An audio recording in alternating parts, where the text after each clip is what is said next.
All righty, ladies and gentlemen, welcome into episode number 65 of Clark After Dark right here live and direct on RaceON.com. Well, we got a good one for you tonight, ladies and gentlemen. Happy holidays and Merry Christmas to all of yous that listen to this podcast week in and week out. We certainly do appreciate the support, guys. We got a good one for you tonight, of course. Folks, it's Monday night. The Elite Eight are in the college football playoff, and that is set. And if you really look at the bracket after we had the eliminations of JMU, Tulane, Oklahoma, A&M, it really looks really good. So this Elite Eight, we're going to have some really, really good football on the way here over the next couple of weeks. 3 of the last 4 primetime NFL games have been absolutely insane. The Seahawks won a thriller on Thursday Night Football. The Bears had an absolute wild comeback against the Packers, and that rivalry just continues on.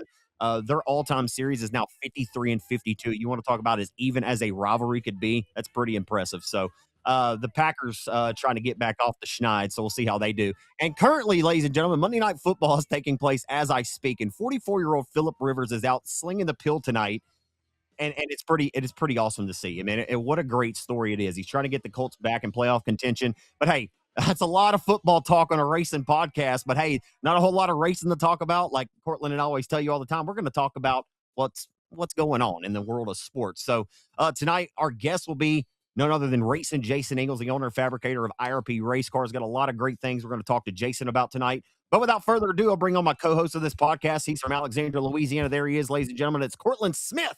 Cortland, how we doing tonight, big dog? Phillip Rivers is out there throwing it all over the lot. I think he's throwing for already 150 yards in the first quarter. What a night to be alive. It's absolutely wonderful. You know, you see memes going around on social media and stuff of, kids my age, I should say, or in any generation that's paid attention to football, the Phillip Rivers, the Drew Brees, the Tom Brady, like that group right there, Ben Roethlisberger, all them guys that kind of retire. And now Phillip Rivers is back out there slinging the rock like as good as he ever was, so it's really cool to see, man. They gave him a shot and he's making it worth his while. It's one of those tried and true things, as you always say, Zach, age ain't nothing but a number, baby. Old Phillip Rivers with 10 kids, a couple grandkids, it don't matter to him. Put a football in his hand, he'll go win a football game for you. So pretty cool to see, man. I'm excited. I ain't gonna lie, was off today. Christmas break's here. I got my little green and my red for the RaceON hat, sporting the Christmas colors, Christmas spirit. Can't complain about too much over here, son. Yeah, man, it's episode 65. Before we bring Jason on, of course, it's episode 65, first 65 that comes to mind. Of course, we recap every week, a number that comes to mind that correlates with our episode number. And the first one that came to mind for number 65 for me is the 2-time USRA national champion, Tyler Davis, drives that Blackout Motorsports chassis, number 65. Certainly one of the best modified drivers in the country. I know you got a 65 on tap. Who you got? Man, give me old Michael Turner. We'll have a little bit of a Arklatex representation there. Give me old Michael Turner there. Been a little Sportster demon here this past year. Been tearing up the roads. I know he's one of those, runs around with Chad Callender, and I give them dudes credit. We talked about it before. I think they show up to 67 almost every time they race, and anywhere else that runs Sportsters, man, him and Chad, they'll show up and race. So give a little Arklatex love with the 65 to Michael Turner. Yeah, absolutely, man. So without further ado, I want to go ahead and bring on our guest of the podcast here tonight, ladies and gentlemen. He's the owner and fabricator of IRP Race Cars, which of course stands for Ingalls Racing Performance. And I'll ask Jason how long he's actually been building cars. I think maybe his first one, I don't know how long it's been since probably Doug and they were tinkering in the shop, may have built something. But since they put it officially, IRP Race Cars, I think their first car was maybe about 2007, maybe 2008. Could have been a little bit before that. But of course, for any of you guys that listen to this podcast, you aren't aware of Jason Ingalls. Maybe you're living under a rock, but veteran racer out of Longview, Texas, like I mentioned, the owner of IRP Race Cars, one of the most dominant chassis manufacturers in the southern region. They win races week in and week out, no matter the track that you're around the South. But, man, we're excited to have you on tonight, Jason, talk about your racing career, building these race cars, your family, and a lot more, man. How you doing tonight? I'm doing great. Just enjoying Monday Night Football and just here getting to talk with y'all. All right, so we mentioned it a couple times. We got 44-year-old Phillip Rivers playing Monday Night Football right now. Like, you've got it on, you're watching in the background. And we always talk about father time in sports, right? We talk about father time. But does that apply to racing, or does father time just catch up a little bit later in racing, right? We watched your dad, who is a National Dirt Late Model Hall of Famer, Doug Ingalls, win races in his 60s. And your grandfather, the legend Papa Ray Ingalls, won his last race at the age of 73 in a super late model. That's wild to think. At Boot Hill Speedway back in 2002. Like, do you agree with like father time and racing? It's probably a little bit different. It doesn't really correlate with other sports, does it? Like, I guess I'm saying all this to ask, like, how long do you think you'll continue to race, Jason Ingalls? I don't know. I guess until I feel like I'm still being competitive to some extent. I think of course, all your athletic sports, football, baseball, all that. I think they do, time out early, but in the racing, I think it's hard for an old guy to get in racing and learn it, but it's easy for a guy to carry on a tradition of he still keeps his skills, but it's harder for that old guy to get in there and learn the skills. But yeah, I think the racing goes on a long ways. You look at Mark Martin and a lot of them guys that continue to do it for a long period of time. So they proved that the old guys can get it done. Yeah, absolutely.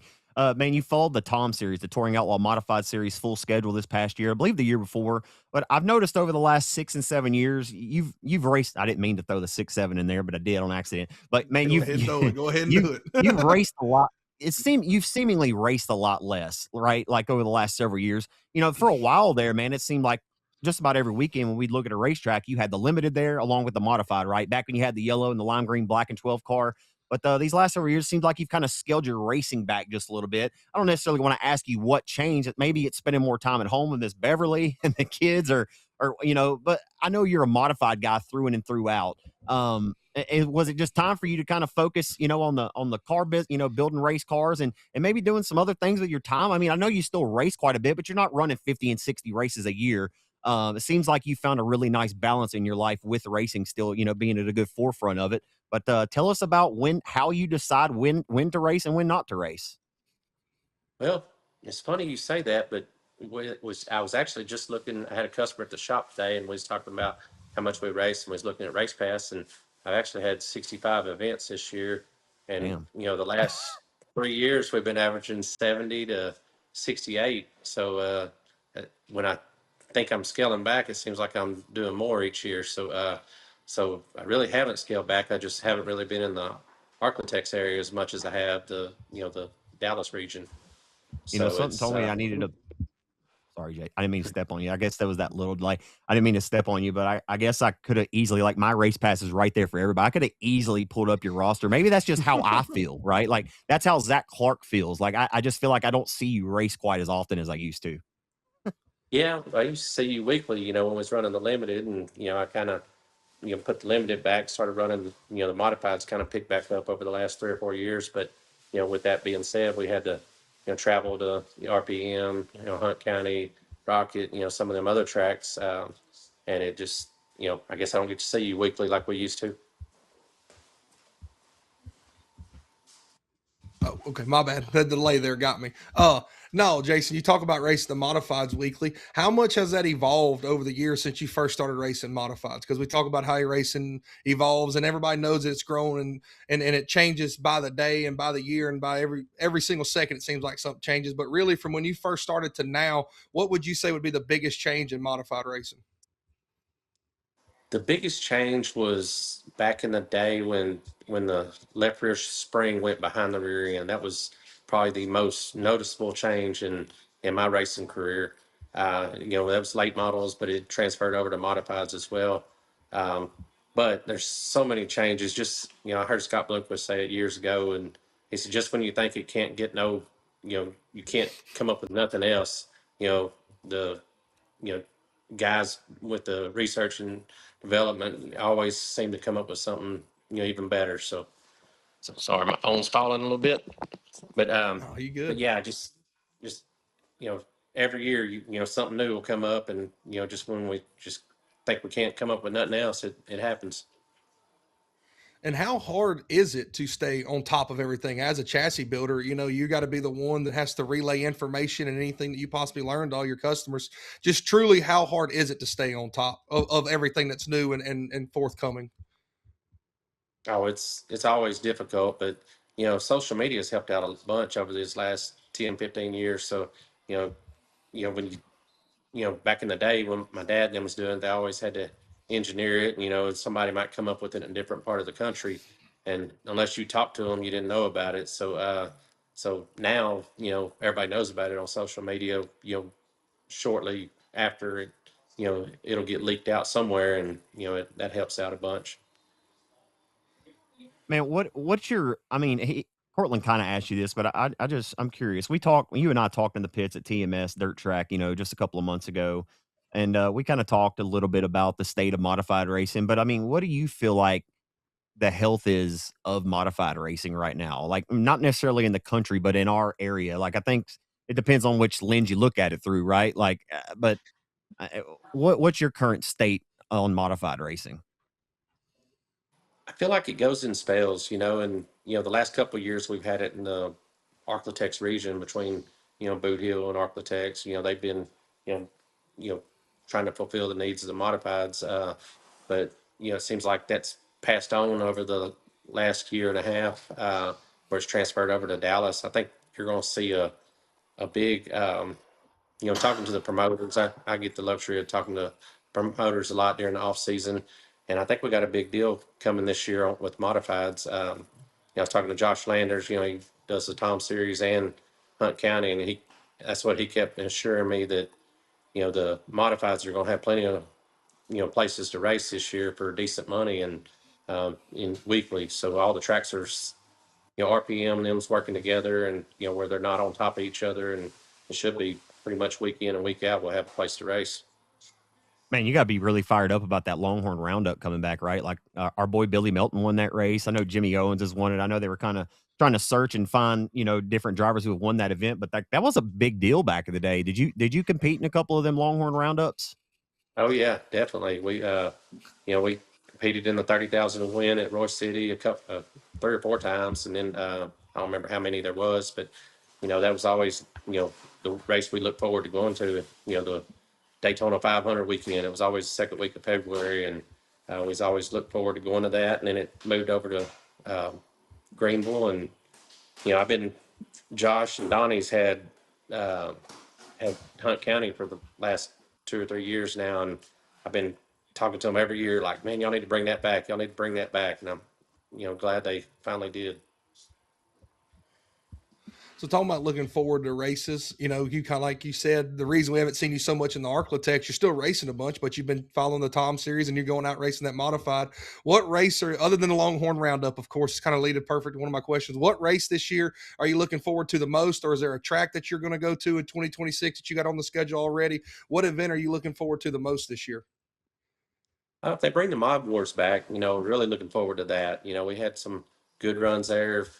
Didn't get to run it this year, for the loss of Jerry Frederick, and it's definitely understandable. But last year we got to run it, and we had a real good time there. It was a great event. 3 nights of racing is jam up racing each night. So we'll get to do that again. That'll be great. So Man, I got to ask you this too. Yeah. Oh, No, you go. no, you're just talking about your event there. To Jason Ingalls, what is your ideal modified event? Is it the Mod War where you race 3 straight nights and you total up the, like every lap matters point system where you accumulate points, or are you just old school 2 heat races, passing points of 2 heat races? What is Jason Ingalls' favorite format for a race? And then I'll let Zach have you for the next one. That Mod Wars format was pretty good for a 3-day event. If we have 2-day event where it's qualifying one night and features the next, I think that that 2 heat race format with the qualifying last chance qualifiers and A mains the next day, I think that's a great event. But if you have more than 2 days, I think the format like the Mod Wars had, I think everybody really enjoyed that. Man, we were just talking about that in the pits, right, at TMS. We were talking about the format, right? Like, I'm at the spot where, man, I just kind of want us to go back to just, I guess old school for us is passing point heat races. Like, I can also see the vantage point from the drivers as well. But hey, man, the racers are going to race, right? Like, you guys are going to show up and race whatever format they give to you. Now, I know that, some guy may have a preference over another, but I say, man, find out what works for the majority and let's roll with it. It seems like right now I go to the pits and guys aren't happy with this, they're not happy with that. And granted, Jason, as well as I do, you're not going to make everybody happy. That's just part of the game, right? But That's man, right. it's just I feel like we're in a good spot, but kind of in a strange spot right now. Certainly in the Arklatex. We just talked about this on the podcast last week about. Man, I feel so strongly about modified. I don't want to just throw up our hands and say, "Oh, they're dead." They're dead in this area, but that we haven't really done a whole lot to try to keep them. But I'll jump off of that soapbox. I want to ask you about IRP race cars, man. I talked about it at the beginning. What was the year that you first built? I mean, built your first chassis? Was it 2007 or 8 or? Well, actually, it goes back to 2003. Oh, I built a car myself. My brother had actually, got into my twin brother Justin had got into wanting to build cars, and he had, they, got a shop in Longview and started building them. And I don't know what really failed on that, but it just didn't work out. But I took a week off work at that time, went down there and built a car, and then just kind of enjoyed it. We started out the first weekend. I think I knocked the rear clip off of it. It wasn't very good. And then after that, it seems like in '03, I think I won every big race I run in the modified. At that time, I was running the late model, so I didn't run the modified too much. But we put it on.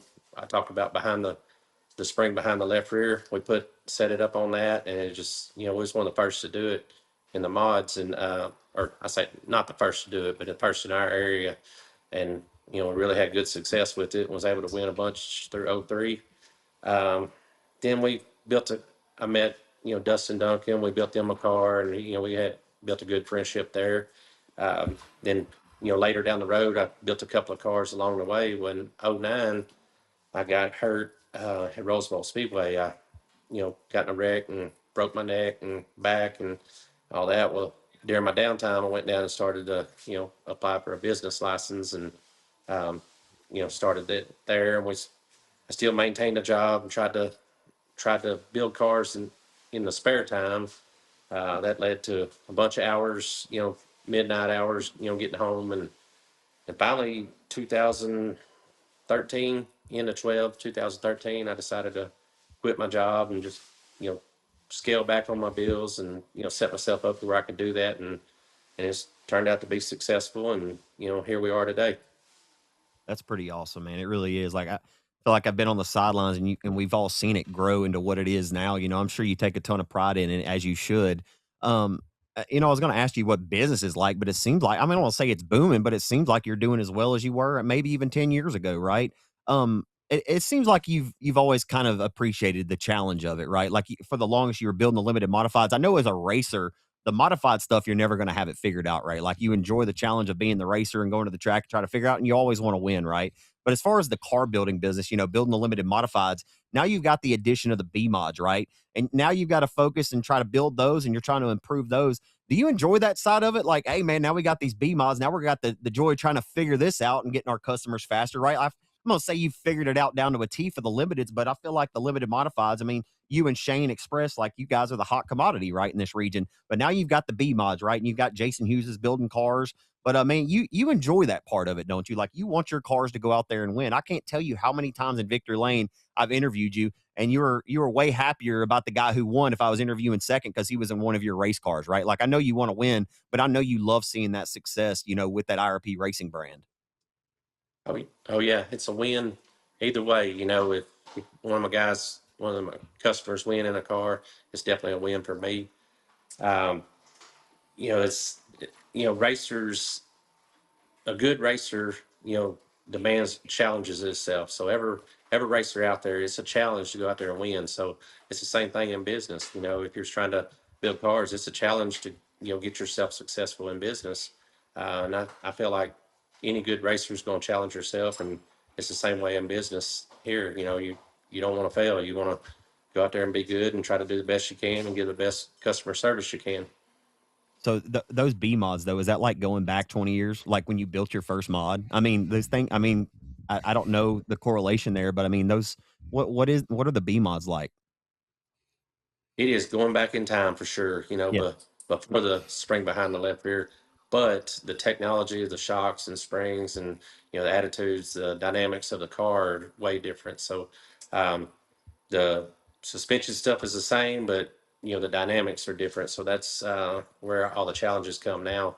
Back in the day, I guess there was a whole lot of speed that was left on the table that, nobody was really found. And through the technology and the engineers and everybody that applied through late model technology, it all trickles down and it come down full circle to everybody.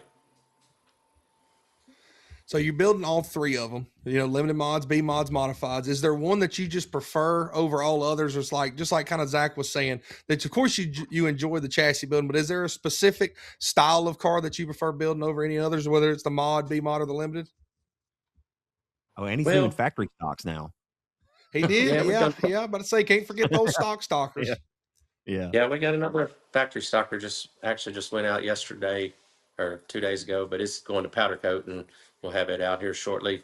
One of our local area racers, you'll see us post on it here in the next couple of weeks. It'll be exciting. He's a good wheel man himself.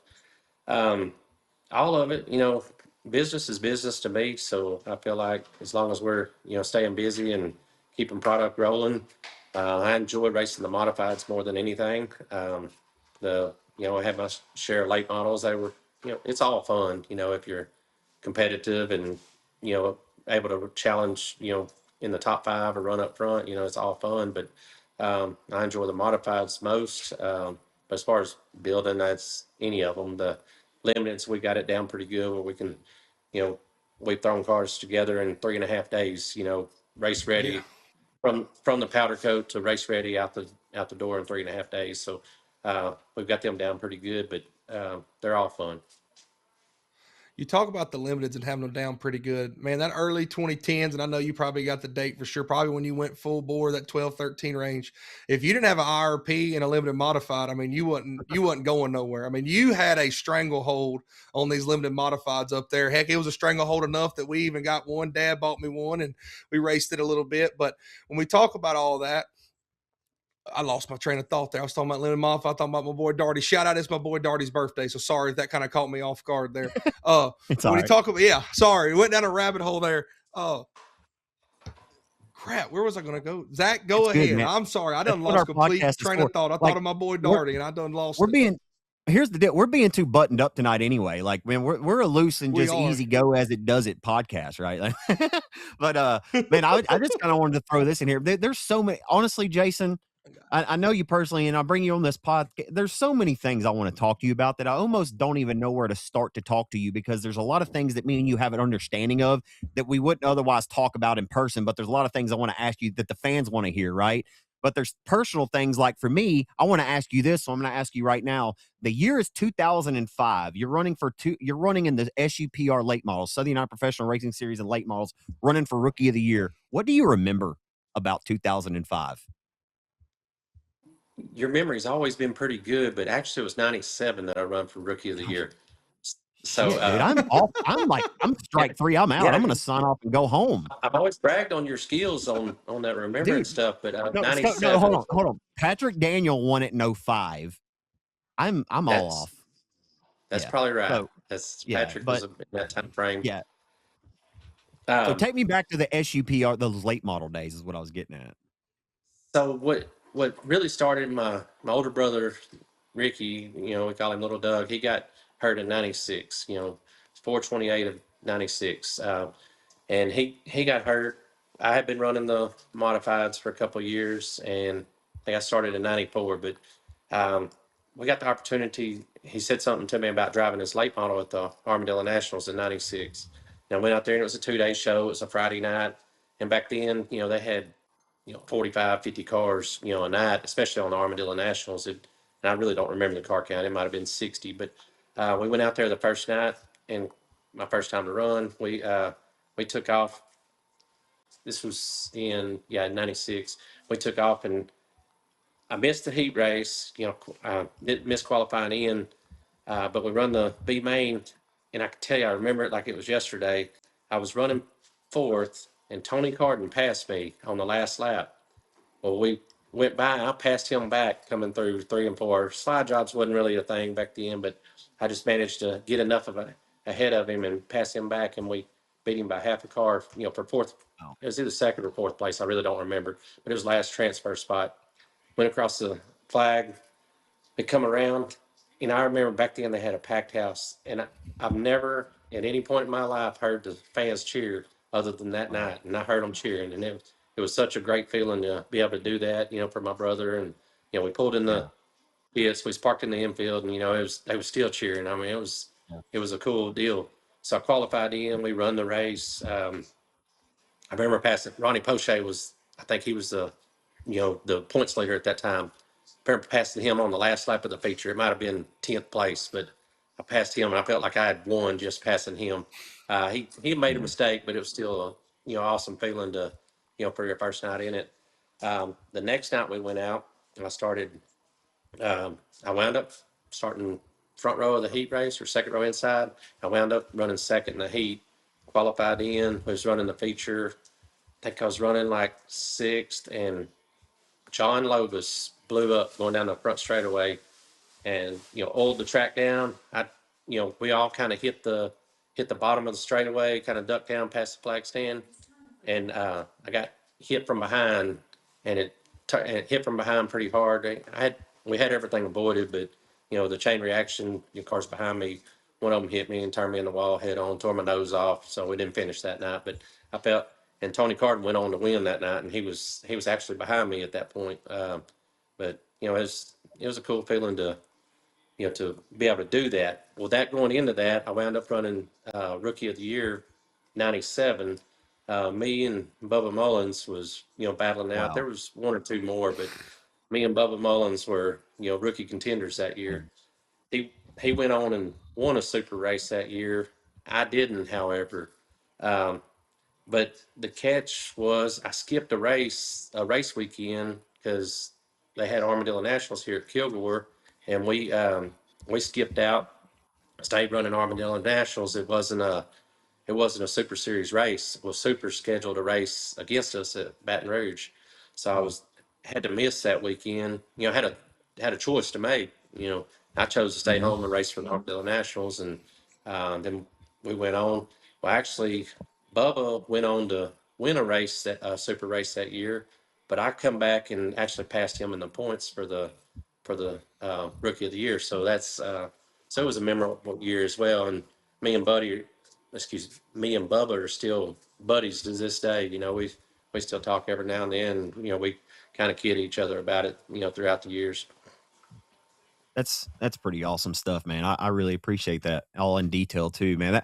I think back to those years, man. There was just I feel like those are the glory days of the Arklatex area, right? Like, I mean, I was seemingly young around that time. I was probably 11 or 12 years old, but I can recall. I mean, back in '97, I was 9 years old in '97, but I mentioned 2005 and totally blew that. But man, just what great times, right? Like, and the way you were brought up in your family, you mentioned little Doug's injury.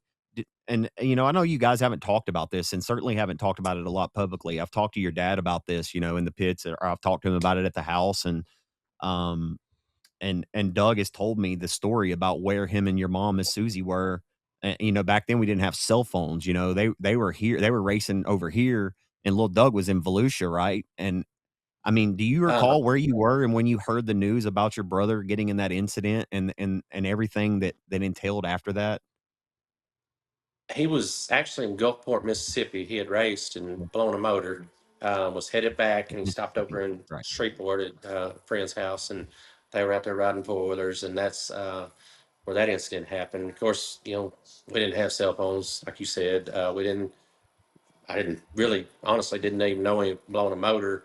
But I had a rent house. I was renting a house. I had the first house I ever moved out on, and it was on the outskirts of town. It was 20 or 25 minutes from our family property. So, which I worked on my car over at the family shop and my granddad's shop. But was out there, and I was actually leaving my leaving my rent house, and I was headed down. We're going down a farmer market road, and my my twin brother Justin was actually headed out there to the house to tell me. Well, I passed him going down that road, which don't happen very often because nobody's ever out that far. I passed him, and he flashed his lights at me, and he you know we turned around and pulled over, and he told me the extent of the injuries, but you're in shock at that point. So it's like, you don't know what's going on. You've never been faced with those challenges or, information like that, that's devastating to a family member.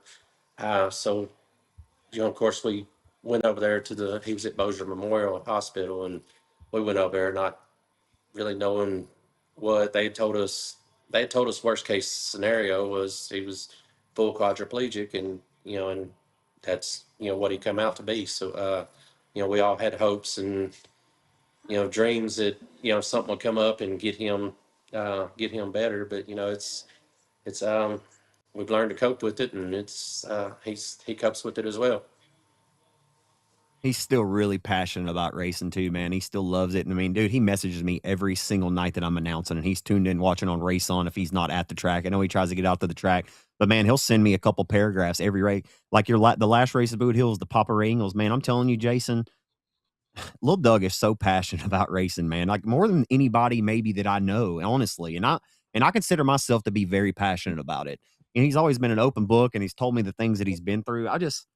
Man, I just would imagine at that time, and I know I've talked to your mom about it, but for the listeners who aren't aware, like that that whole situation really flipped your family on its head at the time. Like it was a it I mean, you could have never seen it coming, but I mean, to deal with it, and to go forward much less trying to race and, that was a traumatic experience for your family, man. And, I'm happy Doug's still with us, right? And, and like you said, man, you've learned to live on and cope with it. But man, I can't imagine, much anything more difficult, being thrown onto your family in that period of time, right? I mean, you're a pretty young man still at the time, right? I mean, but man, in his promising racing career and all too, I know, and I don't think a lot of people are aware of how good Doug was in a race car. How good was your brother driving a super late model?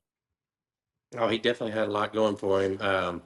You know, he was really developing to be good and successful. He was 22 at the time.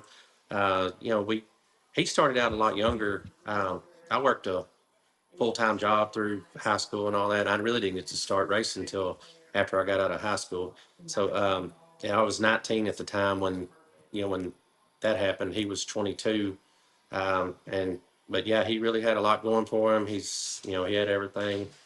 It's definitely a life-changing experience for him, plus plus everybody in the family. It takes a lot of help, keeping him, you know, with his mobility and everything, daily. Somebody has to be there to help him.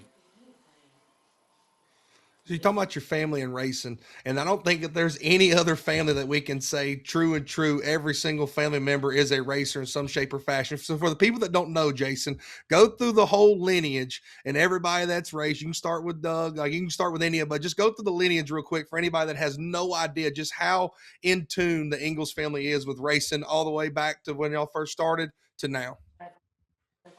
Well, my great granddad actually put my granddad, Papa Ray, into racing. That was somewhere in the 50s. I don't know the exact year.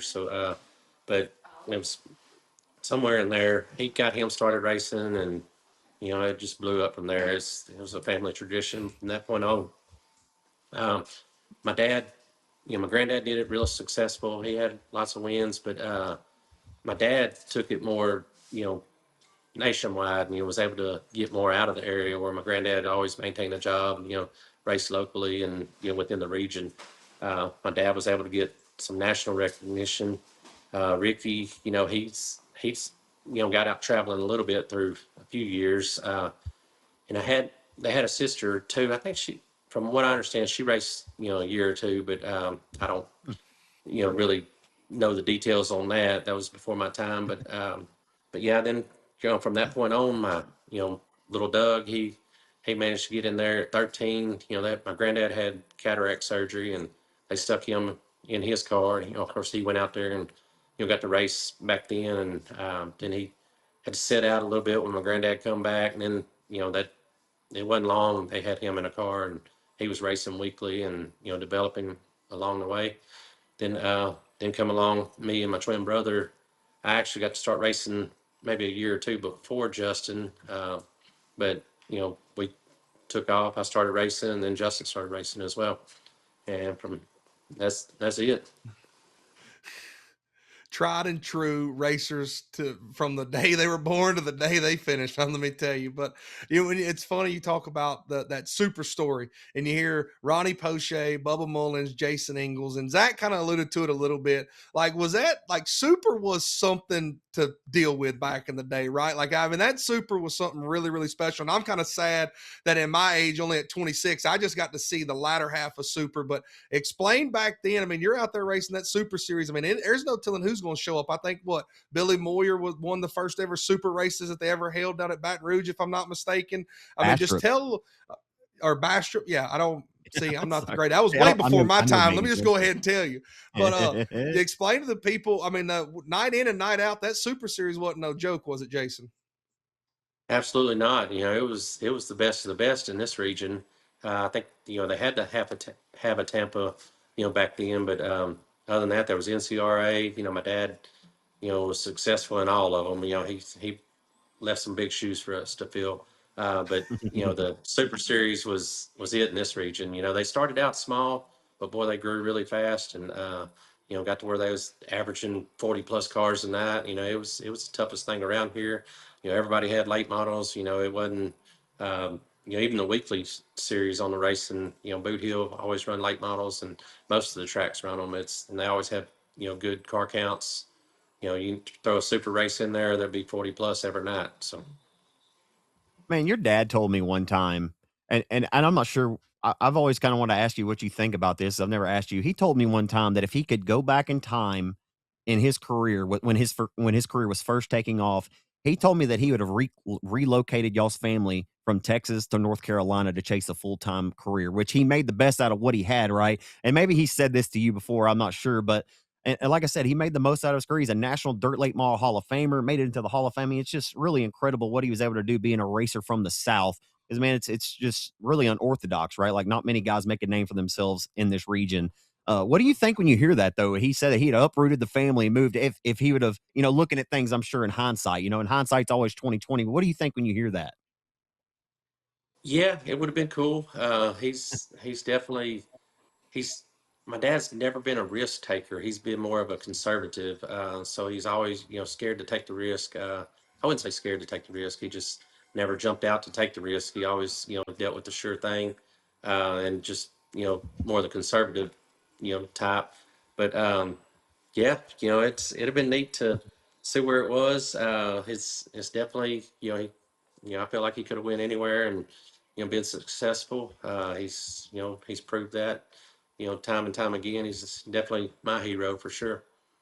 Absolutely. And another thing I want to mention about him, and I want to tie this in with some of the other local legends or, legends we have from the South.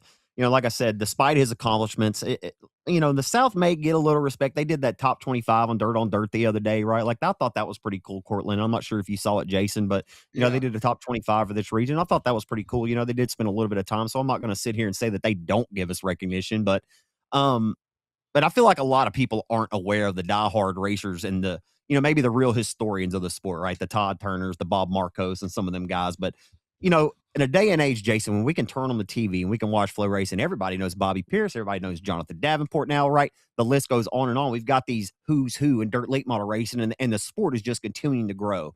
Could you imagine if Doug Ingalls, Kenny Merchant, and Ronnie Adams had all been seen on Flow Racing every weekend back in the 80s and the 90s? you know? Oh, that'd been awesome. But you say that there would have been a lot more, throughout the country, that we didn't know Yeah. about, that made their marks. But yeah, it'd been cool to see, where the social media is now, and the fluency of watching televised races and stuff. It definitely been neat to see the statistics back then. Yeah. So we talk about viewing races. Jason, if you're not racing, are you one that props up on the couch and got three different streams going on a weekend that you're off? Or are you one of those like me and Bags are tight? Like Bagley, if he ain't racing, he's one of them like we'll still work it, but we'll got it on the side. Like he's not one to just sit down and watch a whole thing from hot laps to feature. What does because you live, eat, breathe. That's your day to day job. Like so on a Saturday night that your track that you were going to rains out, are you sitting down watching races, or are you finding something else to entertain yourself? Yeah, Bags ain't die hard. I am. No, I'm kidding. He definitely watches, but I'm definitely flipping back and forth from. I got so many cars out there now. It's you're trying to keep up with all the tracks that are televised and trying to keep up with it. At the same time, I'm watching my race pass on the ones that are not televised, and so but I'm trying to watch the Lucas Oil late models, all the local stuff. So I got I'm back and forth all night long. So, Yeah. just I don't get into the sprint cars as much. I do enjoy them if there ain't nothing else. They need to run longer. They need to run more laps. I don't. The Yeah. 25 laps ain't long enough for me. I like to see, like to see guys play it conservative, and then thrash on it at the end, and try to charge up. But yeah, I'm watching weekly races, Lucas Oil, World Outlaw, late models. I'm watching them all. So you mentioned the laps, and this is something I think me and Zach have even talked about this way beyond when we first got together on the podcast deal. Like all these super late model races, you see no, I'm not saying 100 lappers are dead, but you see a lot of them start fading away. Would you like to see more 100 lap races yourself, or are you cool with the 50 lap, 50,000 to win, or do you want to see some 100 long century grinds get thrown out there? I think on them big money paying races, I think they need to be 75, 75 to 100. I think it's endurance and, challenging the drivers and letting them, track conditions change, letting the drivers adjust, and, the Bobby Pierces, the Davenports, the Ricky Thorntons there, and there's a lot more good ones out there too, but, they all got to adjust and, be versatile, and it definitely makes it challenging. And there's like I said, there's a bunch of questions I'd like to ask you, but I wanted to go down the route like, man, tell me one thing your dad taught you, about racing. But that's kind of a cookie cutter question because I before I even ask you, like, I'm pretty sure he's probably taught you every damn thing, right? Like, I mean, what has Doug Ingalls not told you? But then, I thought about it like, but there's got to be some really, really good intel, some things when you've come off the track and Doug's beelined over you because he does this with a lot of racers, and I'm sure he's probably extra hard on you, Jason and Justin, because I've seen him. I've been in the stands, and man, he is a critic. I'm telling you now, but I'm sure he's a constructive critic. Like, what are some of the good things he has told you when you've come off the track? Like, it could be good or bad, right? Like, I know that Doug has had to give you a handful of time or two, but I know when he's proud of you too, right? Like, I know he's always proud, but I know he's giving you an earful of time or two. Oh, he's definitely proud of us. He Yeah. wants us all to win. He wants us all to, to live up to what he has, and he's left a big mark to fill. But you know, one of the things I can really remember from the beginning is, and I try to preach this to new racers as well. And this is, he always said, if you're gonna get in a wreck, keep your car straight and hit them with the front bumper. Don't ever slide into it. And I've always led by that. And I'm not one bad about throwing a car sideways into a wreck, but that's one of the most memorable things I can remember from the beginning. Just if you're going to hit them with that front bumper. That's what it's for. Then, but going in and week out, he's definitely always there. Supportive. You know, we don't always. We're probably like ever father son. It's hard to. Uh, we probably clash sometimes. He wants. He's got a different output on what I'm thinking, and setup wise, but we definitely listen to his input and try to. Sorry, my dog's going climbing up here, but anyway, he definitely has a lot of input, and wants us to all win and be successful. Did he tell you that after the Gary Christian deal? I'm just kidding. We're not going to talk about that tonight. No, it's all good. I'm Me making and that get a crack out of you. But Gary, yeah, I figured we, y'all talk. that's a heat of the moment deal. Gary's a good Yeah, guy. I don't right. really think he meant to, and truth be known, like I was having carburetor problems, and I was just bummed out because I really wanted to win that deal, and my Yeah, car laid down on me real bad, and that's what I know.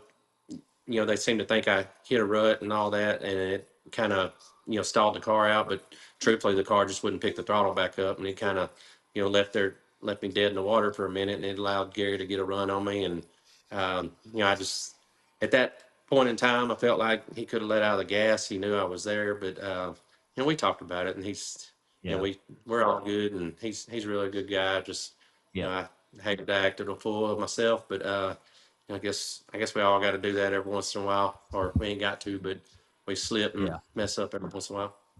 I agree with you, man. Gary is a good dude, and I mean, I remember when he won his first super race at Champion Park back in 2010. He was just a young little dude. We still called him Gary Scott back then, and I still do now, but nobody else does. But anyway, man, I Yeah. want to ask you this though. I mean, you've raced at a lot of different racetracks, throughout the country. What's your favorite track to drive on? Like past or present? It could be Champion Park that's no longer in operation. Like I don't know. Like Lone Star was your home track for the longest time. I know Rose Bowl. You guys didn't have a great relationship. But what's your favorite track that you've raced on in your career, or one that when you go back, you're Man, like, man, I can't wait because I love racing here. Man, I got a lot of favorite track. I guess I can't say favorite, but I got a lot of great tracks that one that really sticks out to me. Just I felt like the atmosphere was cool, and they don't get a lot of recognition. But Lubbock, which is shut down now, but Amarillo, Route 66. I know Marcus Sanders got it now, but I've only raced there one weekend, and it was a big race. Rowdy Day, actually, it was a 10,000 win limited race. We run our mods there, and man, that was just such a cool facility. The way it was laid out, you know, I I've been a promoter as well, so I kind of look at all sides of it, and I look at their layout, and it's an awesome layout. The way the fans get to come around and greet the drivers, and the fan base they have there is really good. The whole track surface, they got a great track, and I kind of look forward to going there, but we haven't made it back, but. Texas Motor Speedway, of course, it's a premier facility that we all enjoy. Uh, Rocket, Hunt County, RPM. I really like going to RPM on the weekly deal. It's we have a lot of good success there. Hunt County. Um, it's hard to pick one favorite because there's a lot of them, and a lot of great promoters out there to give us some places to race. One more for me, and then I'll throw it back over to Cortland. I'm curious though, and I was going to tie this in with the last question, but in your career, I mean, you've won a lot of races. I don't know the number of that. Maybe you do. I think you write a lot of this stuff down. I'm not sure exactly how many wins you are, and if you know, please tell us. I would guess it's over 350 for sure. Maybe I I'm wish. I wish. no, it's not. We're probably around 212 now, so Okay, well, I it's mean, it's okay, we've got I get to race against some bunch of great guys around here, and they've definitely outdid me. But I can't complain about my career by no means. But it's definitely blessed to have as many as we have, and just that's about it. well, yeah. But my question is for you in your career, I don't know when the proudest moment was for you. Like, man, I feel like I've accomplished it all at this moment. But man, when you won that USMTS race in Corpus, I feel like things had come full circle. Like Jason Ingalls, man, I feel like you deserve to be standing in USMTS victory lane, man. You'd logged all the laps, you've logged the miles with that series, and man, I feel like that was a huge moment for you in your career at that point in time, man. But that may not be it, right? That Armadillo Nationals win at Lone Star might be bigger for you, or maybe that's not how you rank these things, right? Like maybe they're all important to you, maybe they're all big, but man, I feel like that Armadillo Nationals at Kilgore, you've won several of those, but that USNTS man went. How important was that win for you at the time? Man, that was awesome. I think you hit the nail on the head. That's still the probably my biggest accomplishment against the quality of drivers that was there. It wasn't my biggest win, dollar wise, but it's definitely probably my biggest, proudest win. To be able to do what I did, and I wish I could back it up. Those guys are tough. And it's we had that one night that we really hit it good. I've had some seconds. I've had second through fifth. Multiple times, and but that one win was definitely a big one. We went down there, and it was just me and my dad that weekend, so that made it even more Yeah, special. that's Was awesome. down there. My stepson coming in the next night, and hung out with us, and was made it fun. He was actually living down there in Austin at the time, but it made it a cool deal that weekend. So when Zach asked you about your favorite racetracks, and it made me think. And even when you're watching races, this track prep, like you watch these national tours and all these people, and 90% of the time, like they go out there and they reform this thing and they juice it up 24/7. Is Jason Ingalls himself a fan of track prep? Whenever you're racing at a track, now by all means, if it's about to rubber up or it's rubbered up, go try something, give us something that we can attempt to race on. But if that thing started to get slick and wide and racy, and they go out there and reform it. Are you a fan of that? Or what is Jason Ingalls' opinion on track prep? Let us have it. You're a good storyteller. Go ahead. I'm a fan of track prep when we're early in the night. If we're past midnight, I'm not a fan of it. Yeah, I guess my younger days it didn't bother me as bad, but the older I get, I guess the grumpier I get, the later it gets. But I say grumpy. I same. just kind of get discouraged on the track prep. Sometimes it's needed, even in those conditions. If a track's about to rubber up, it's definitely needed because the last thing we want to do is go out there and burn up, three high priced tires. But But at the same time, if we're 3 o'clock in the morning, I feel like there's been bad management, along the way. And I'm not, trying to call nobody out, but I just, feel like they could do better to, anything past midnight is, there's a media on it, from my promoting is unacceptable. Not saying we never went past midnight, but, it was definitely, we wanted to change the next week if we did. Okay, so this is good here. And other than the time, what's one thing for Jason Ingalls to fix in racing? Other than time management, what's one thing, like if Jason can think to try to fix racing? Not that racing's broken by no means, but outside of time management, what's the next thing that racing needs to work on? Um, Time management. well, time management's number one. Like Hey, you He's can go still off one. about time management if you want. We do not mind because we do need. Nobody listens to this. Nobody listens to this. It's okay. Nobody listens to us. I feel like if there's 7 classes of cars, they better be on their toes. I don't feel like racing needs 7 classes of cars. I feel like out of that roster, there's going to be, if the track has 125 cars out of 7 classes, if they cut it back to 4 classes, they probably still have 120. But those other 5 cars that are missing are going to be in the pits watching.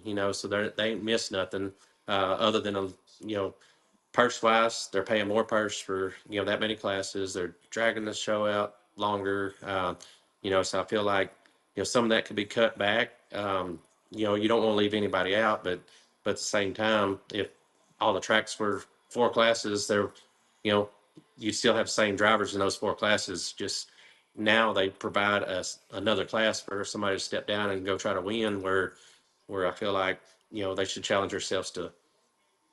There's needs to be a beginner class. I'm not taking that away, but at the same time, the veteran racers need to try to, challenge themselves to run with, the good group of guys. Isn't that, aren't we kind of a strange place? And I know that I'm not saying I disagree with the place that we're at, but we talked about this on the podcast last week, as a matter of fact, that granted, listen, Jason, we love factory stocks. I know you've won factory stock races, and I know you enjoy running a factory stock at these big money races, right? Oh yeah, But I mean, racing's I all know fun you and enjoy everything. it. But we're kind of in a strange spot because nowhere else in the country you're going to go where factory stocks are your premier class, right? But it is in our areas, and we've embraced it, and it is what it is, I guess. At this point, again, we're paying $30,000 a win to a factory stock. I hope you have a ride for it, by the way. Of course, if it doesn't conflict with the time schedule. But man, I don't even know how to articulate what I'm trying to say. Again, like kind of what I said last week, but we're just I brought this up and made my point last week is where we're at with modified racing, right? You being a modified guy, and we got the factory stocks, like you said, we need an entry level class. Well, now we have the Sportsters, right? The Sportsters are on the come up, and now we got 2 stock car classes, right? It's just I don't know where we go from here, right? Like I think that I don't want to say we're too far gone or anything to that nature, but we've been, this factory stock deal has been our number one deal for, over 10 years now. And I mean, it's seemingly going well, but I don't know how we get back, I don't know how we get to anywhere else now, I think we lost Jason, his internet. Did we lose Jason? Yeah, I think his internet sketched out on him, but that's fine.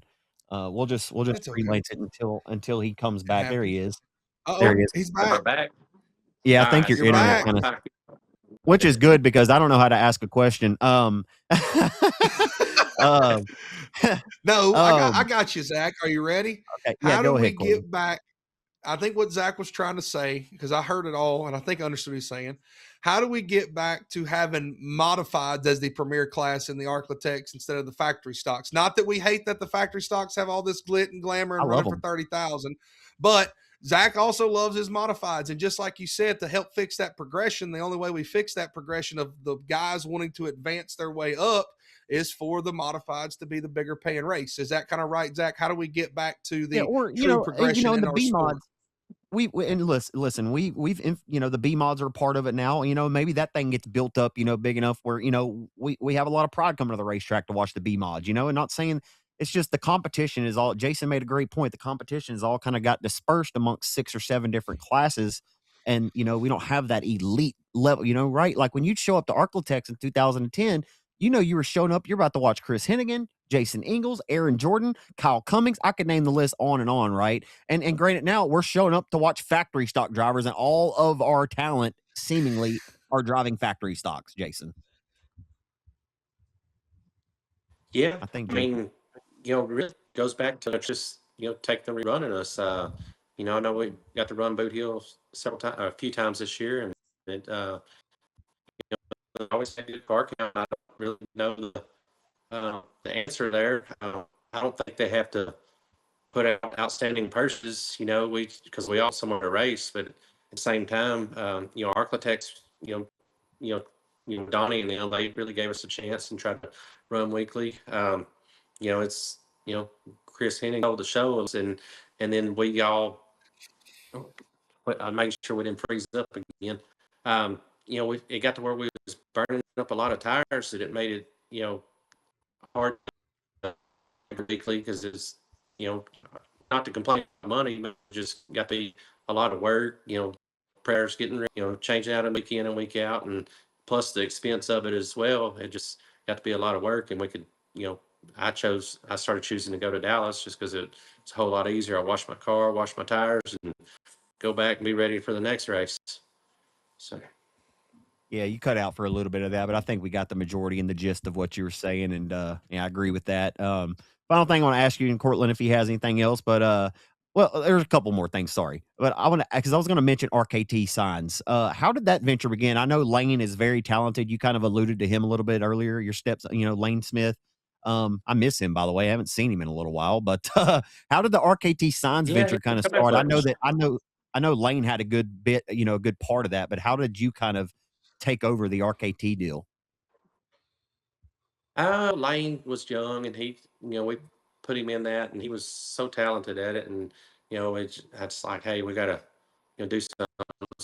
So I kind of got off in line. He took off and run with it. I probably messed up a little bit and didn't quite as I should have.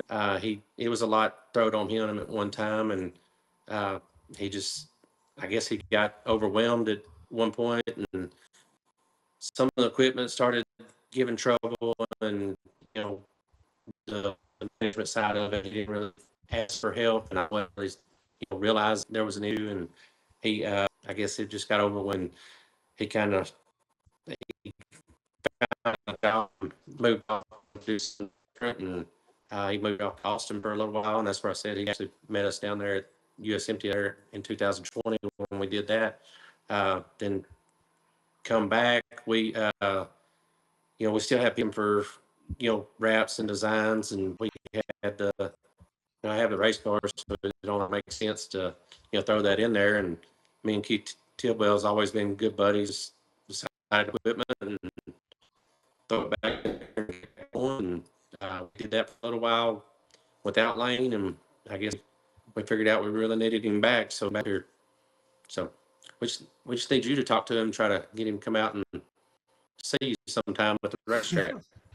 I'd love to see him, man. I love Lane, man. He's a good dude, and yeah, man, Jason, we really loved having you tonight, man. We weren't ready to end the interview at this point, but man, technology's being a pain in the rear end, like she does, like she rears her ugly head. And you never know when it's going to happen, right? It's like being at the racetrack and it starts raining out of nowhere, like on a 0% chance.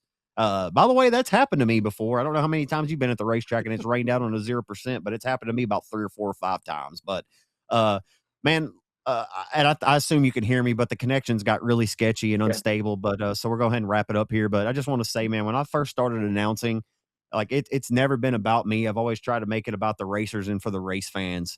But what it gave me was an opportunity to form a friendship with people over the years, and heroes and folks that I grew up watching race, like your dad, like yourself, man. We always talk about the Ingalls family being synonymous with racing and the Arklatex, and man, I'm proud to know all of you, from your mom, your dad, brother, all of you, man. I mean, the Ingalls family are truly stand-up people, and everything you guys have done for racing on and away from the racetrack, man. We just want to thank you, man. Truly, we thank you for everything you've done for racing. You hold yourself to a high standard, and we love you for that, Jason. You're a hell of a race car driver, but I think you're an even better person, man. And I truly mean that, man. Thank you so much for your time tonight, man, and best of luck in 2026, man. We can't wait to watch you get after it. All right. Thank y'all for having me on here tonight. There he is, folks. That's racing Jason Ingalls out of Longview, Texas. Ran into some technical difficulties with the internet there. Just kind of got a little sketchy there, Cortland. I hated to end it. I know you probably had a couple more questions, but there's no sense in just Yeah. continuing to struggle through it. And we got an hour with him, so or a little over an hour. So man, it all worked out. But man, some pretty interesting stuff there with him. Like I didn't really intend or expect to talk about Lil Doug's injury and those kind of things, but I thought that Yeah. was pretty interesting stuff coming from Jason. 100%, man, and he's a pretty good storyteller. I love that old super late model story he told when he got him talking about Yes. that, and then you get to talking to him about Doug. And one thing I was gonna ask him was like, if you ever go to IRP and you catch my boy Doug over there, and he's sitting in his Mhm. chair and he's telling you about Yeah. back in the good old days, right, and how we do stuff, Yes. and like I've been blessed to know Jason pretty well myself, even though I'm 3 hours Yeah. away. We bought a car from him. Not only does he build fast race cars, he builds safe race cars Yeah. as well. You Flipped one at flipped Boot one. Hill, actually. Yeah. Yeah, I flipped one. Everything okay. Went out, run the heat race later on. But really good people. Come to know them very well. And then working for Bags there, I'd go over to the shop, drop stuff off, pick stuff up, whatever it may be. Mo ran an IRP modified there a couple times for him. And dude, whenever you get my man Doug over there, he's sitting in his chair, and like get him to He's start the telling best. some good old stories. And then there's like, He's I the wanted to best. ask him, what's the one thing that Doug is hung up on, like setup wise, that he will Yes. not budge? Because them old, I ain't calling them old, but the wiser men in the sport, I'm telling you, there is always one thing that they are like, we are never getting away from this. It is what it is. That was the one thing I wish I was gonna. I want to That call was him gonna. back. What I was gonna.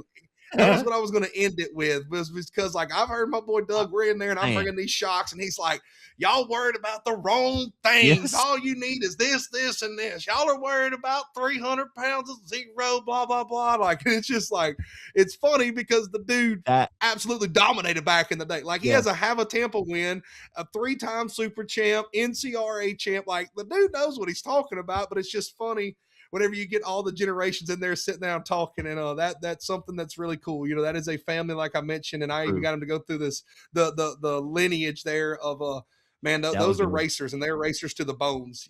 So they're really good group of people, man. Like you said, those are some of the friends that you meet, and he's one of them that I really wouldn't feel scared if I was broke down on the side of I-20 close by at 1 o'clock 100%. in the morning. I wouldn't be scared to call him and give him a shout.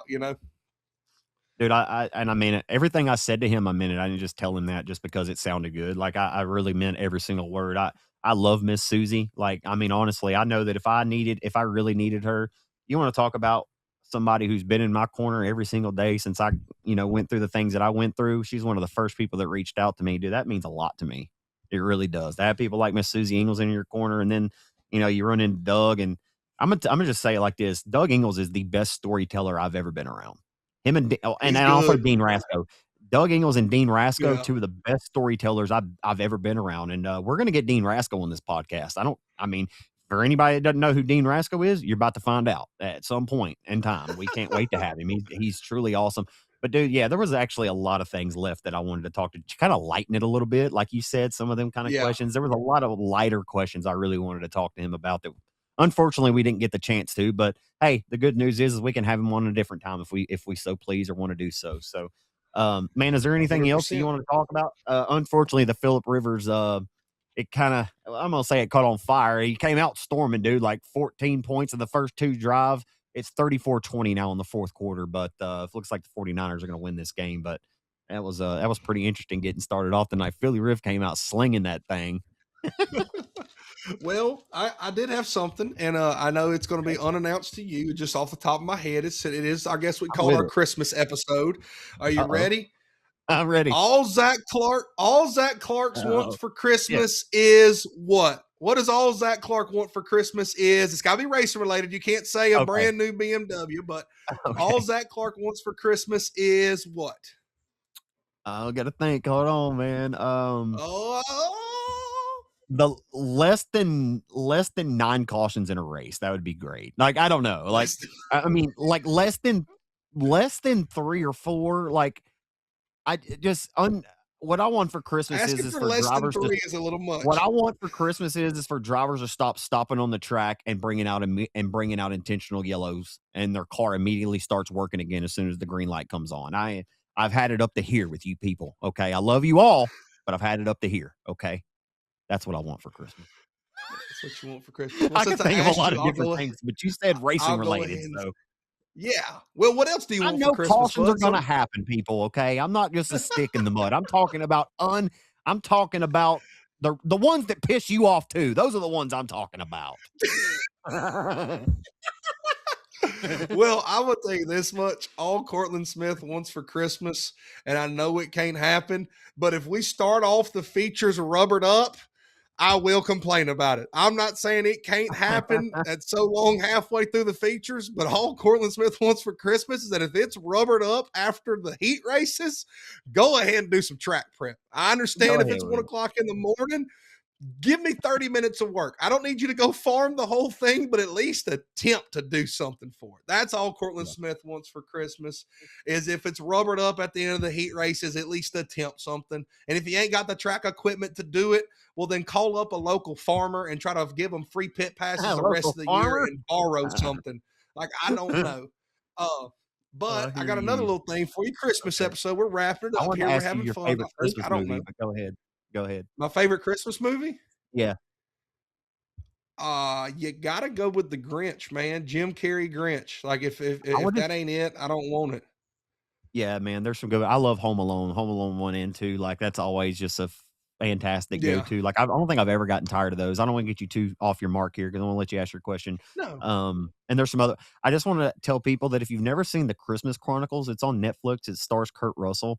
I watched them for the first time, I think it was a couple Christmases ago, and I was like, I very rarely see a Christmas movie that I'm on board with, and I was on board with The Christmas Chronicles. It's a little corny here and there, but Imma tell you what, there's a lot of Christmas movies that are really corny. Christmas Chronicles Part 1 and Part 2, really, really good movies. I'm not even gonna lie. Add it to your repertoire. Go ahead. I'll add it to my repertoire, friend. So continuing with the Christmas theme, we have a naughty and a nice list, Zach Clark. Can you think of any Uh-oh. one driver that automatically goes on the naughty list and one that automatically goes on the nice list? I have to think. Local driver or anybody, it doesn't matter. Anybody. Well, give me an example. I know you got one. I got mine ready. You know Okay, who's on my yeah, I wanna naughty hear list? 'cause I Every think you'll single be able to help me. Every single Sportster driver that got DQ'd. If you got There you DQ'd in the go. Sportster, You're on the you're on the naughty list. naughty list because I'm telling you right now, that's supposed to be the fun, economical, entry-level class, Yeah. and you're going out there cheating them poor kids, man. You on the naughty list. All Sportster drivers that got DQ'd, you're out of here. Santa's bringing you a bag of coal. And on my nice list, my I friend, like that. my nice list, how about this?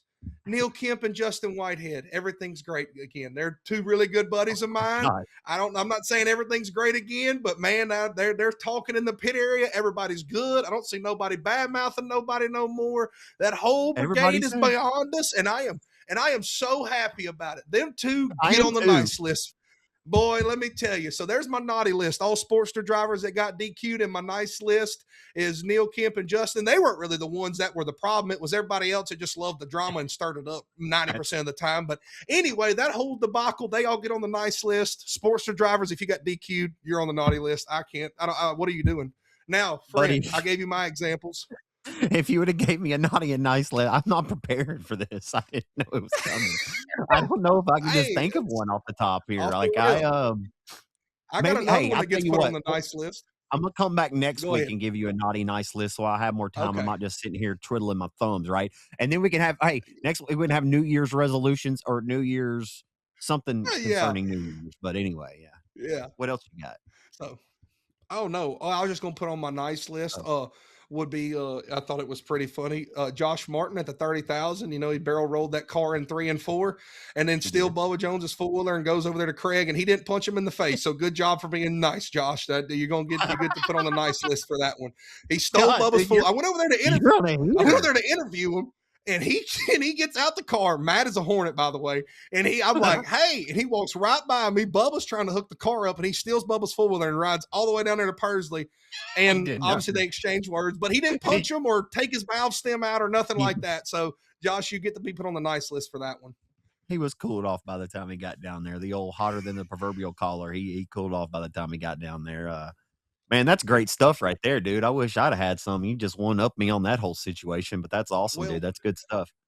well, I dropped the cookie earlier. And whenever I was sitting there talking to Oh, Jason, it's my boy speaking of, Darty's it's my boy Darty's birthday, so I kind of got sidetracked there whenever I know. I mentioned him about buying that car for me. But so I had to make up for it, right? I had to come in with some heaters over here and make sure that I'm still worthy to be on the Clark After Dark podcast, even though my name's So on it. So I know I talk highly of Scott Swanner, but before I do that, look, I know I'm wearing the on-demand shirt. Love this, by the way. This on-demand shirt's had it matched my sweater I wore last week. But see the ODS race on shirt, it's nice. Oh yeah, Shout out to James Cole, the great folks at ODS. But y'all see me wear my bulletproof stuff. Hey, and it doesn't matter. This is my podcast. I'll tell you guys. I know James doesn't mind, but my buddy Scott Swanner, I know John Mitchell posted his the other day, but I didn't expect anything. Got something in the mail. I was like, I got a Christmas gift. Well, Merry Christmas from your friends at Bulletproof Tees. And you open up this baby, and by God, if they didn't send me a special little Christmas deal full of Christmas cookies, I love well you, look Scott at and you. Carrie Swanner. And I just wanted to thank you right here, right now on this podcast for being as wonderful as you all are. Shout out Bulletproof Tees, shout out On Demand Shirts, shout out all the people who print shirts and that are great people. And particularly thank you to Scott and Carrie Swanner for sending me this lovely bag of goodiness. That's all Yeah, I got. that's all Carrie. Like nobody likes Scott. We're just Yeah. nobody likes Scott. Carrie is the one. Like you want something done, go see Carrie. Like Scott, She means bruh, business. forget. Hey, it's Carrie one means R business. too. One R in Yes, the and, Carrie. and, One and R. Carrie's my lady. I like Miss Carrie. Scott, Great he can people. just Scott goes on the naughty list. Carrie goes on the nice list. If you There ask you me. have it. There you have it, ladies and gentlemen. Dude, I thought that was pretty good, man. I hate Jason's internet kind of flanked out there on us, but it bees like that sometimes. I know you can't intentionally make your internet go bad so you can get out of doing a podcast, but he hung out with us for an hour, so we Yeah. appreciate his time tonight. Man, hey dude. Dang, wait. There's 12 minutes left in the fourth. The Colts scored a touchdown. It's 34-27. We're only down a zip, bud. We're only down We're by only down 7. zip. Yeah, let's go. Let's go watch this football game and see if Philip Rivers can't beat the 49ers on Monday night. That'd be a story to tell. Uh, hey, dude. Merry Christmas to you, brother. Thank you for everything you do here. I appreciate your liveliness and everything you bring to this thing. What? Just kidding. What? What? Oh no, I was just gonna say before we rip out of here, Merry Christmas, Happy Holidays to Yeah, everybody. Special T's and P's out to anybody doing their first holidays without a loved one. Man, this is a really love a that. time of year. I hate to make it about myself and say it again. Today's my dad's birthday, right here beside Christmas. Man, it's always a hard time for any Yeah, family, no matter if it was 10 years ago you lost somebody, 80 years yeah, ago, or even this year. Man, it's the holidays. It's a season of joy. Find a way to be happy and enjoy time with your friends and family. Man, you only get to live life 100, once, right? So you might as well enjoy it and be 100%. around people you love and enjoy it. So Merry Christmas, Happy Holidays to all the people that listen to this for whatever reason why. I still have not figured out that reason. So thank you for that. And I hope you have an absolutely merriest of Christmases and the happiest of holidays. See y'all next week. That's my sign out. Dude, did I just sign Yeah. us out? I signed that out pretty good, Well, bud. I was you pretty good with my were little. yeah, that was really good. You were about as good as Pat McAfee throwing it to commercial after hour one on ESPN. That was pretty good. But I mean, you know, and I want to interject and say one more thing. And I don't ever try to come here to be sad, but man, the motorsports industry is hurting right now. None of us knew Greg Biffle personally, but every single mhm, person that probably listens to this or anybody in racing, Cortland, I tell you what, man, to lose your life in that way and your whole family right at this time at Christmas, dude, it's just traumatic. I mean, yeah, dude, I almost still can't believe it, dude. Like it just terrible. I know bad things happen to people every day, but for somebody who meant so much to the racing industry, a former NASCAR champion, a 19-time Sprint Cup winner, Greg Biffle, the Biff was the man. And we really started getting to know him really well, when him and Cletus formed their relationship over the last year. He yeah, started doing a YouTube channel. I mean, dude, I'm just heartbroken over it, man. I mean, they were literally at the Christmas tree farm with his kids just last week getting Christmas trees, to put in their home. And just to think that that home right now is since empty, man. I mean, it's mind-boggling. I mean, I know it was a disaster and it's a tragedy and those kind of things happen, but they don't happen often. They don't. But man, I just wanted to say to rest in peace to Greg Biffle, his wife Christina. I believe his son's name was Ryder. I think his daughter's name was Emma, if I remember correctly. I hope I'm not incorrect on that. I don't want to misspeak, but man, I'm telling you, dude, when that news broke last week, dude, it shook me. I mean, just and I just also want to say, dude, Cortland, it really says a lot about somebody in the day and age that we live in. Just keep this in mind, man. Just in the day and age we live in, where you can't get on social media and people aren't positive about anything, dude. I'm telling you right now, I have not seen one, and I'd be honest, I have not seen one person say a negative thing about Greg Biffle. And I think that speaks and is a huge testament to the person he was and the life that he lived and the manner in which he lived it. The things he did for those Hurricane Helene victims. I know people have talked about that. It's well documented, but it needs to be mentioned. I mean, what an awesome humanitarian, just what a wonderful human being.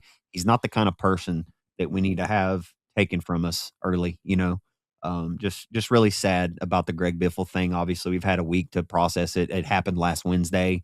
So it happened before our podcast when we record last Tuesday. So I know people that's been on heavy on a lot of people's hearts, man. And man, I agree with you, man. I couldn't imagine not having my dad with me on Christmas.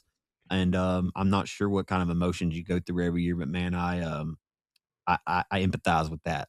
I'm sure that I love him.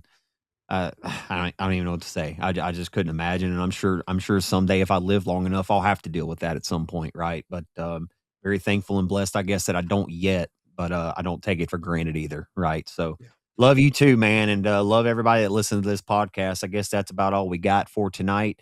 I did want to mention the Greg Biffle thing though, because that'd been heavy on my heart, and Yes. I'd have felt like I did everybody a disservice if I didn't mention it, right here at the holidays. So make sure that, and I mention all that because of the things that Cortland said right before that. Hug a loved one, tell someone you love them, and be a friend, tell a friend something nice, like Pat McAfee always says. I don't There mean you to go. steal his thing, but that's a perfect segue. Be a friend, tell something nice. It might change their life. Have a blessed evening, ladies and gentlemen. Merry Christmas, Happy New Year. We'll see you back here next week. Later.